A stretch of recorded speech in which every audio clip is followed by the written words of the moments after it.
मित्रों, रामायण में रावण की पत्नी मंदोदरी तो आप सबको याद ही होगी। जी हां, वही मंदोदरी जिसने अपने पति रावण को कई बार गलत कामों को करने से रोका था। बताया जाता है कि रावण की पत्नी मंदोदरी एक ज्ञानी स्त्री थी। वह इस युद्ध का परिणाम जानती थी, इसीलिए वह हमेशा से ही इस युद्ध के खिलाफ रहती थी। जब अपने पति रावण के द्वारा माता सीता के हरण के बाद मंदोदरी को पता चली, तो वह उस समय भी रावण को माता सीता को सम्मान पूर्वक भगवान श्री राम को लौट आने की सलाह दे रही थी। लेकिन घटती रावण ने मंदोदरी की बात नहीं सुनी और लंका का विनाश हो गया। राम रावण के बीच युद्ध हुआ, जिसमें रावण मारा गया और मंदोदरी चाहकर कर भी उसे बचा नहीं पाई। लेकिन क्या आपको यह पता है कि रावण के मरने के बाद मंदोदरी का क्या हुआ? आखिर कौन थी मंदोदरी? सच में रावण के बाद मंदोदरी ने विभीषण से दूसरी शादी कर ली थी? अगर आप भी इन प्रश्नों का जवाब जानना चाहते हैं तो इस वीडियो के अंत तक जरूर बने रहिएगा। लेकिन मित्रों, वीडियो में हम आगे बढ़ें उससे पहले अगर आप इस चैनल पर नए हैं तो चैनल को सब्सक्राइब करके बेल आइकॉन को प्रेस कर दें, ताकि हमारी आने वाली हर वीडियोस की नोटिफिकेशन आपको मिलती रहे। तो चलिए शुरू करते हैं। कौन थी मंदोदरी? हिंदू पुराणों में उल्लेखित एक कथा के मुताबिक मधुरा नाम की एक अप्सरा हुआ करती थी, जो भगवान शिव से काफी ज्यादा प्रभावित थी। इसीलिए एक बार वह उनसे मिलने कैलाश पर्वत पर पहुंच गई। उस वक्त कैलाश पर्वत पर भगवान शिव अकेले थे। माता पार्वती कहीं गई हुई थी। कथा के मुताबिक भगवान शिव को कैलाश पर्वत पर अकेला पाकर अप्सरा अधूरा उन्हें लुभाने की कोशिश करने लगी। कुछ देर बाद जब देवी पार्वती कैलाश पर्वत पर आई तो उन्होंने मथुरा के शरीर पर भगवान शिव का भस्म लगा हुआ पाया, जिसे देखकर माता पार्वती क्रोधित हो गई और क्रोध में आकर उन्होंने मधुरा को श्राप दे दिया कि तुम अगले 12 वर्ष तक मेंढक के रूप में जीवन व्यतीत करोगी। माता पार्वती का श्राप और क्रोध देखकर मधुरा डर गई और हाथ जोड़कर उनसे माफी मांगने लगी, जिसके बाद माता पार्वती ने उसे कहा, इस सही समय आने पर तुम श्राप मुक्त हो जाओगी। और जैसा कि माता पार्वती ने श्राप दिया था, अप्सरा अधूरा तुरंत ही मेंढकी बन गई, जिसके बाद वह धरती लोक पर विचरण करने लगी।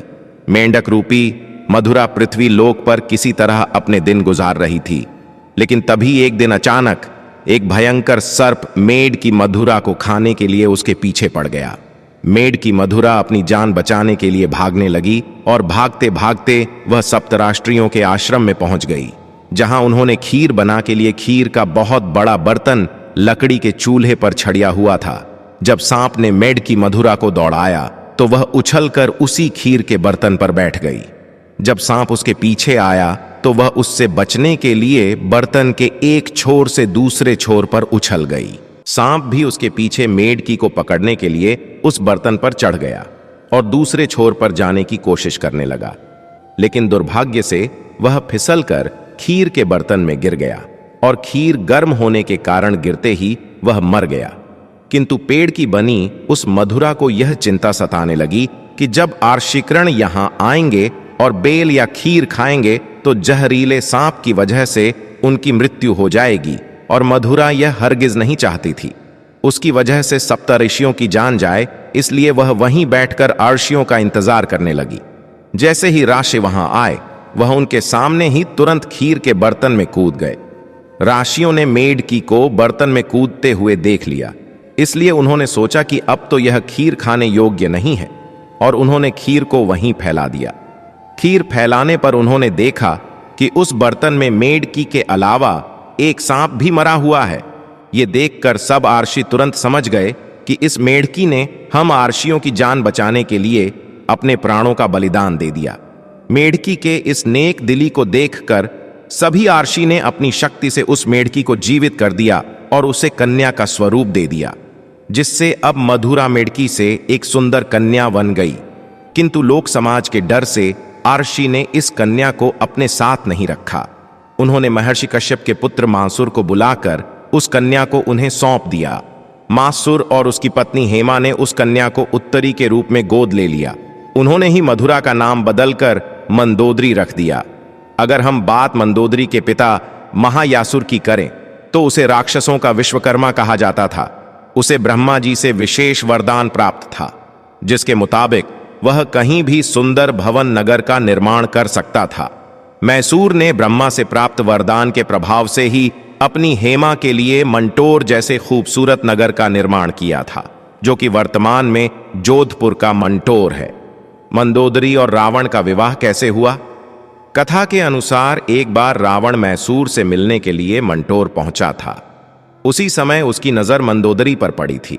रावण मंदोदरी को देखते ही उसकी सुंदरता पर मोहित हो गया, इसलिए उसने असुर राज्य में यासुर सामने मंदोदरी के साथ विवाह का प्रस्ताव रख दिया। कहा जाता है कि जब विवाह के लिए रावण और मंदोदरी की कुंडली का मिलान हुआ तब स्थितियां ठीक नहीं थीं, लेकिन रावण के बर्ताव को देखकर मासुर ने उसे डर से मना नहीं किया। वहीं दूसरी तरफ मंदोदरी भी रावण से विवाह नहीं करना चाहती थी, लेकिन अपने पिता की बात को टाल न सके, जिस वजह से मंदोदरी ने रावण से विवाह के लिए हामी भर दी। कहा जाता है कि राजस्थान के जोधपुर के मंडोर में मंदोदरी और रावण का विवाह हुआ था। राजस्थान के जोधपुर के मंडोर रेलवे स्टेशन के पास एक जगह है जिसके बारे में ऐसी मान्यता है कि यहीं पर रावण ने मंदोदरी के संग 7 फेरे लिए थे। कुछ मान्यताओं के मुताबिक भगवान शिव के वरदान के कारण मंदोदरी का विवाह रावण से हुआ था। मंदोदरी ने श्री बलेश्वर नाथ मंदिर में भगवान शिव की आराधना की थी। यह मंदिर मेरठ के सदर इलाके में है। कहा जाता है कि मंदोदरी ने भगवान शंकर से यह वरदान मांगा था कि उसका पति इस धरती का सबसे विद्वान और शक्तिशाली हो। उस समय रावण ही एकमात्र ऐसा पुरुष था जो धरती का सबसे विद्वान और शक्तिशाली था। कहते हैं रावण मंदोदरी की सुंदरता पर इस कदर मोहित हुआ कि उसकी कई रानियां होते हुए भी उसने मंदोदरी को वचन दिया कि केवल मंदोदरी ही उनकी प्रमुख रानी और लंका की महारानी होगी। कथाओं में मंदोदरी को एक पतिव्रता नारी के रूप में वर्णित किया गया है। वह मंदोदरी ही थी जिसने अपने पति रावण के मनोरंजन के लिए शतरंज के खेल का प्रारंभ किया था। रावण से विवाह के बाद मंदोदरी को रावण से मेघनाथ और अक्षय कुमार नामक 2 पुत्र भी हुए थे। जन श्रुतियों के मुताबिक श्री राम द्वारा रावण के वध के पीछे मंदोदरी का भी हाथ था। कहा जाता है कि रावण की मृत्यु एक दिव्य बाण से हो सकती थी और उस दिव्य बाण के बारे में रावण ने सिर्फ मंदोदरी को ही बताया था, लेकिन हनुमान जी ने बहुत ही चालाकी से अपनी बातों में फंसाकर मंदोदरी से इस बाण के बारे में जानकारी हासिल करके उसे चुरा लिया और इस बाण की मदद से प्रभु श्री राम ने रावण का वध कर दिया था। कहते हैं कि मंदोदरी अपने पति द्वारा किए गए बुरे कार्यों से अच्छी तरह परिचित थी। वह हमेशा रावण को यही सलाह देती थी कि बुराई के मार्ग को त्याग कर सत्य की शरण में आ जाए, लेकिन अपनी ताकत पर घमंड करने वाले रावण ने कभी मंदोदरी की बात को गंभीरता से नहीं लिया और उसका परिणाम तो आप सभी जानते ही हैं।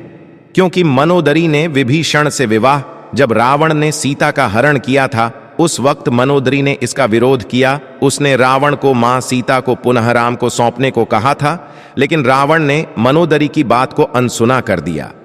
प्रचलित कथाओं के मुताबिक राम रावण के युद्ध में विभीषण और मनोदरी सहित कुछ गिने चुने लोगों को छोड़कर रावण के पूरे कुल का नाश हो गया था।